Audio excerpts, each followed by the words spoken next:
Todos algún momento de la vida hemos ido al médico. ¿Cuándo fue la última vez que fuiste al médico? Probablemente tú estés en un hospital viendo este programa, en alguna clínica, no lo sé.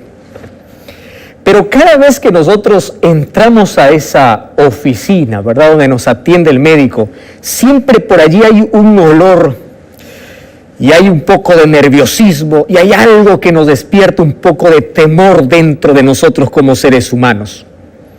Y es que cuando tenemos alguna molestia en la vida, necesitamos que el médico pueda determinar qué enfermedad estamos teniendo, por qué tenemos ese dolor, por qué esa molestia, y él nos va a dar un tratamiento. Sin embargo, muchas veces yo cuando fui a visitar a algún médico por alguna molestia que tenía, él no pudo determinar en el mismo momento qué cosa era lo que tenía, porque hay cosas que él puede estar casi seguro, pero para mayor seguridad, él dice, yo necesito ver. Qué interesante. Y para ello, la ciencia creó algunos instrumentos, gracias a Dios, para poder mirar lo que hay dentro de nuestro cuerpo. Por ejemplo, la tomografía, ¿verdad?, puede ver lo que hay dentro de nuestra cabeza, nuestro cerebro. La ecografía puede ver todo lo que hay dentro de nuestros órganos. Y es interesante que gracias a ello pueden determinar las enfermedades y el riesgo que nosotros tenemos. Radiografía puede ver parte de nuestros huesos. Rayos X, ¿verdad? Un examen así completo de cómo estamos por dentro. Ahora, es interesante que cuando el médico te manda para poder hacerte una radiografía, ecografía, tomografía, no sé, cualquiera de estos exámenes médicos, uno siempre queda con algún suspenso, cierto temor, y dice, ¿y qué voy a tener? ¿Cuál va a ser el tratamiento? Mucho más cuando recibes allí el resultado, ¿verdad? Uno solamente puede ver algunas cosas ahí escritas, pero uno no entiende nada. De pronto el médico empieza a descifrar y dice, bueno, su problema es este, y ahí uno está en suspenso, y esto tiene cura, y esto ¿en cuánto tiempo voy a mejorar? ¿Y cuál es el tratamiento? Etcétera, etcétera. Y desde allí comienza el tratamiento. Pero muchas de las personas que hicieron uno de estos exámenes, el médico le dijo, lamentablemente, tú tienes pocos días de vida. Y eso sí que es terrible. ¿Tú te imaginas qué cosa es recibir un diagnóstico? Un diagnóstico que te diga que te vas a morir o que te estás muriendo. Yo creo que debe ser una de las cosas más duras que el ser humano enfrenta en la vida. Difícil saber de que tienes pocos días de vida. El médico te dijo. Gracias a Dios hay milagros de muchas personas que pueden contar de que a pesar de que el médico les dio un diagnóstico, ellos pueden seguir viviendo gracias a algún otro tratamiento. Sin embargo, un diagnóstico nos dice cuál es nuestra condición, cuál es nuestra situación. Y hay de aquel que no obedece el diagnóstico, seguramente que quiere acelerar sus días de vida y quiere morir, ¿verdad? Uno hay que hacer caso, hay que obedecer las indicaciones que nos da. Ahora, es interesante que estos instrumentos nos hacen ver qué cosa es lo que tenemos dentro de nuestro cuerpo, algo que nuestros ojos no pueden percibir. Un día, David, ¿sabes lo que dijo a Dios? Mira lo que dijo en el libro de Salmos capítulo 139, versículos 23 y 24. A mí me encanta mucho el Salmo 139. Yo te voy a pedir que puedas leer todo el Salmo allí en casa. Pero hoy voy a leer versículo 23. Dice así, examíname, Dios. Qué interesante. Es decir, tú eres un médico, quiero que me hagas un examen, pero ¿qué cosa quiero que me examines? Quiero que examines mi corazón. ¿Qué es el corazón en la Biblia? Mis decisiones. Quiero que examines mis pensamientos. Quiero que examines mi forma de actuar. Examíname, oh Dios. Y no solamente se queda allí. No solo dice, Señor, qué bueno, me dices cómo estoy, listo. No, le dice, pruébame, conoce mis pensamientos, y si hay en mi camino de perversidad, guíame en el camino eterno. Es decir, si yo tengo un diagnóstico de que estoy muriendo en el pecado, por favor, dame el tratamiento. Eso es lo que está pidiendo David. Ahora, ¿tú sabías que la Biblia nos hace un rayos X a todos los seres humanos? Pero esto es espiritual. Esto no es un rayos X como siempre solemos hacer, ¿verdad?, allí en el médico. No, La Biblia nos señala cuál es nuestra condición. Y hablando de condición y esencia del hombre, tú sabes que existen 3 pensamientos. Antes de mostrarte los 3 pensamientos, quiero decirte lo siguiente. La Biblia muestra que la situación o la condición del ser humano es grave. Y si no toma la medicina a tiempo, se va a morir. Y la única medicina para que el ser humano pueda vivir es Cristo. Cristo es la medicina para nuestros males, para nuestro corazón, para nuestro vacío, para nuestro problema de pecado. Ahora, solo que el ser humano, porque no quiere aceptar esta realidad, se niega a aceptar, ha inventado 3 teorías acerca de cómo es el ser humano, cuál es la esencia del ser humano. Y es interesante. La primera teoría dice, el ser humano es esencialmente bueno. Wow. ¿Sabes cómo piensan? Acá hay muchos teólogos liberales, muchos humanistas que dicen así. El ser humano, dentro de sí, es decir, en su interior, tiene muchas cosas totalmente buenas. Es decir, solamente necesita un empujoncito, una ayudadita, una motivación, alguna cosa y ellos son buenos. Wow. Es por eso que tú ya vas a encontrar muchas charlas de motivación, libros de autoayuda diciendo, el poder está dentro de ti. Nadie niega que hay un poder extraordinario en la voluntad y en la decisión, pero nadie puede por sí solo cambiar su situación. Y aquí muchos humanistas se levantan y dicen, no, el ser humano es esencialmente bueno, solo necesita de una ayuda, de una motivación. Entonces ahí nacen arenga, ¿verdad? Sí se puede, solo puedo. El cristiano no es que no dice no se puede, el cristiano es optimista, pero el cristiano es optimista aferrado a las promesas de Dios. Pablo decía, todo lo puedo. Wow, eso es optimismo, pero no dice por mi habilidad o capacidad o porque hay un poder dentro de mí. Pablo dice, todo lo puedo en Cristo. Quiere decir, si me separo de Cristo, no puedo. Jesús decía en Juan capítulo 15, versículo 5, separados de mí, nada podéis hacer. Muy bien, vamos a la segunda teoría. La segunda teoría dice, el ser humano es esencialmente neutro. Ahora, quiero que entienda en qué consiste esta teoría.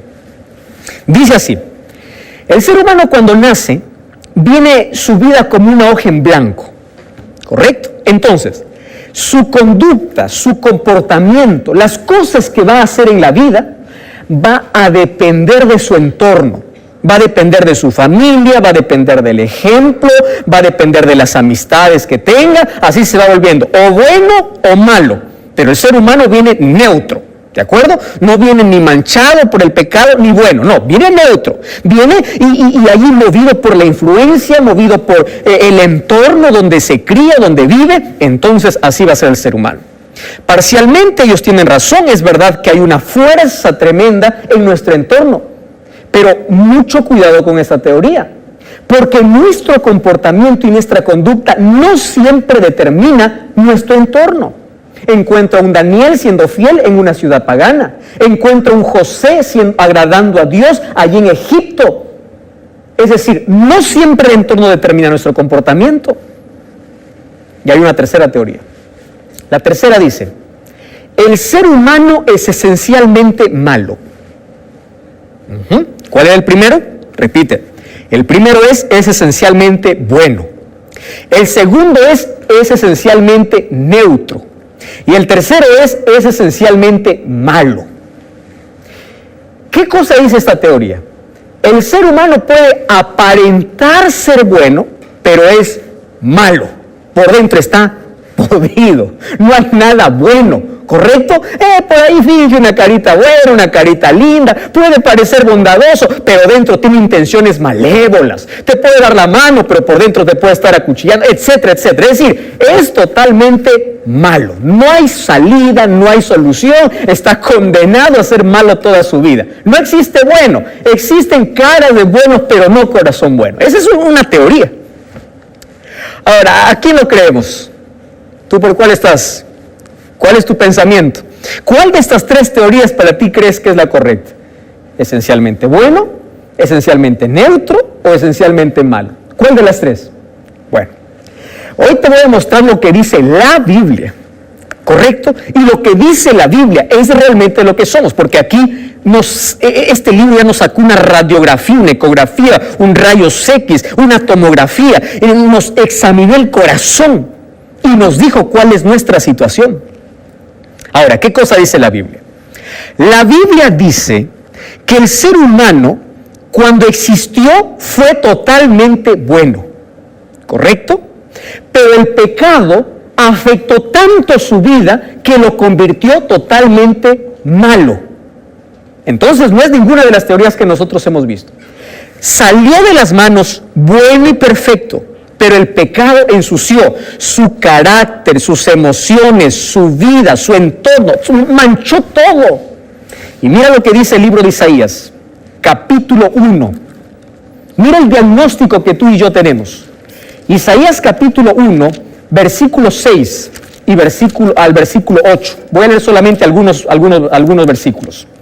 Dice así: desde la planta del pie hasta la cabeza, no hay en él cosa sana, sino herida, hinchazón, podrida llaga. No están curadas, ni vendadas, ni suavizadas con aceite. Ah, qué interesante.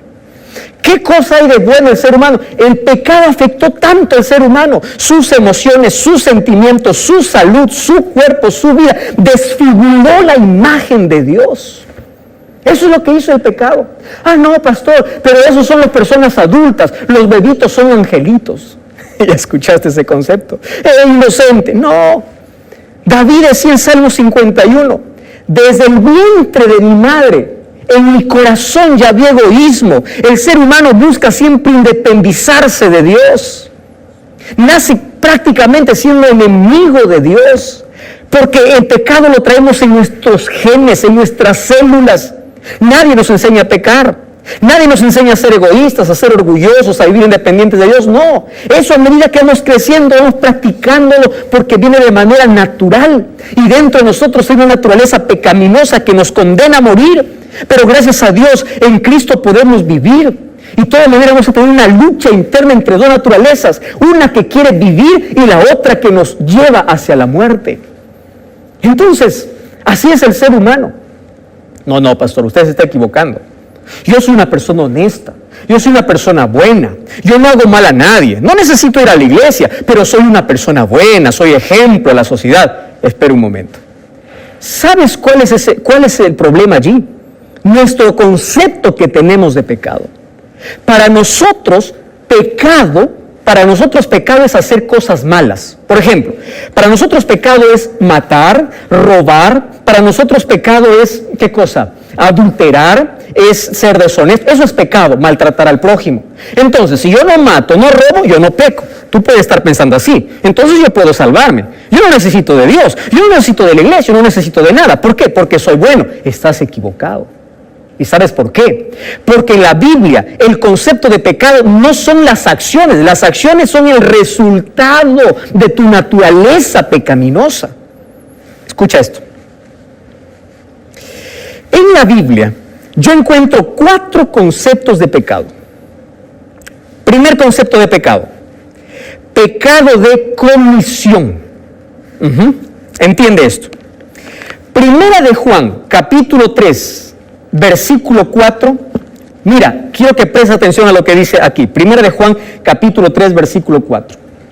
Dice así: todo aquel que comete pecado infringe la ley, es decir, rompe la ley, porque pecado es transgresión de la ley.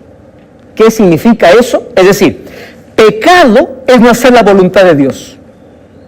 Pecado es no obedecer la ley de Dios. No es solamente no hacer malo, o no hacer lo malo, no matar, no robar, no. Claro, eso está en la ley de Dios. Eso es el primer concepto de pecado, ¿está bien? Es decir, no someterse a la voluntad de Dios, no respetar la ley de Dios, romper la ley de Dios es pecado.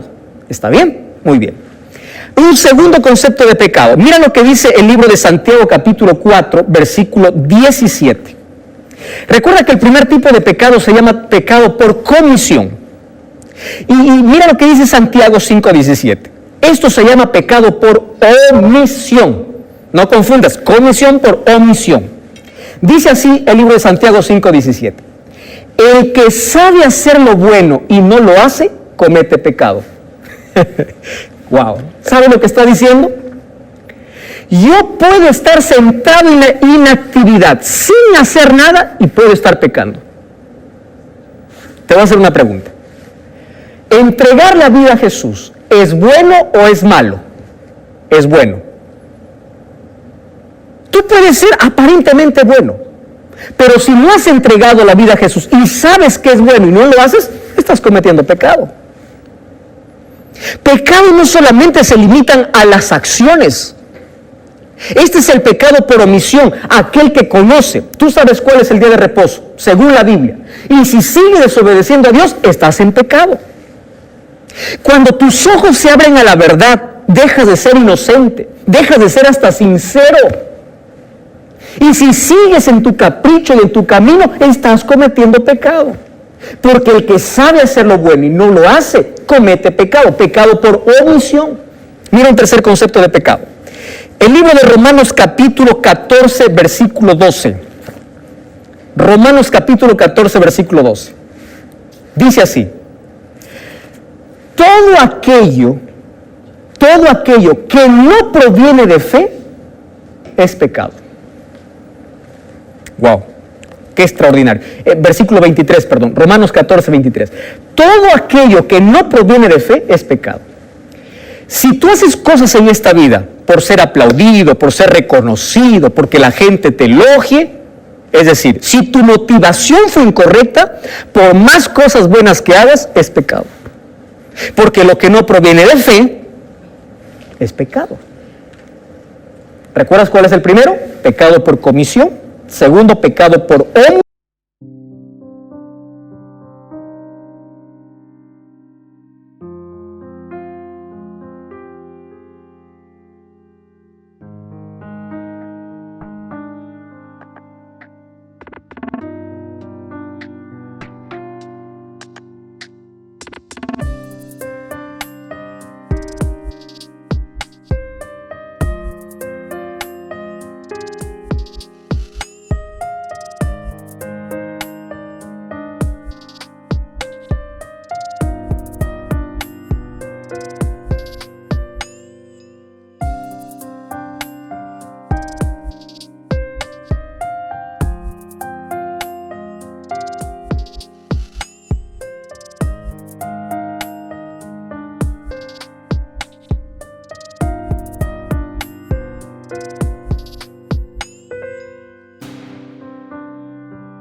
Y esto es pecado por relación.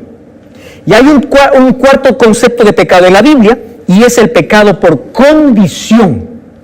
Santiago capítulo 1, versículo 14 dice, cada uno es tentado de acuerdo a su condición, es decir, de acuerdo a su inclinación, de acuerdo a su deseo, de acuerdo a la maldad que hay dentro de su corazón. Interesante. Entonces, tú no puedes decir, yo soy bueno porque no hago nada malo. No hacer lo bueno también es pecado. Entonces, ¿cuál es nuestro diagnóstico? Estamos hablando de diagnóstico, ¿verdad? Estamos muertos. Romanos capítulo 6, versículo 23, ¿qué cosa dice? Porque la paga del pecado es muerte. Es decir, no hay manera de justificarnos. Estamos condenados a morir aquí. Ahora, fíjate lo que hizo el pecado. El pecado, en resumen, o en...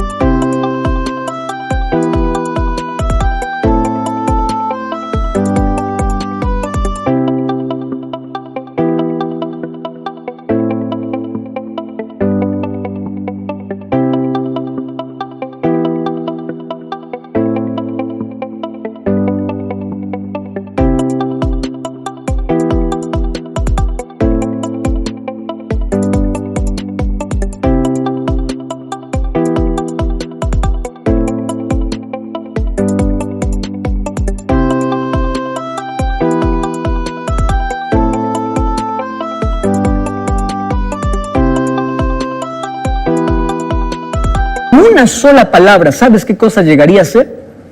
Pecado se llama independencia de Dios. Es decir, pecado es autonomía. Pecado es separarse de Dios. Eso es pecado. Si tú estás lejos de Dios, por más que hagas obras buenas, estás en pecado. Porque ese pecado es andar separado, atreverse a vivir sin Dios en la vida.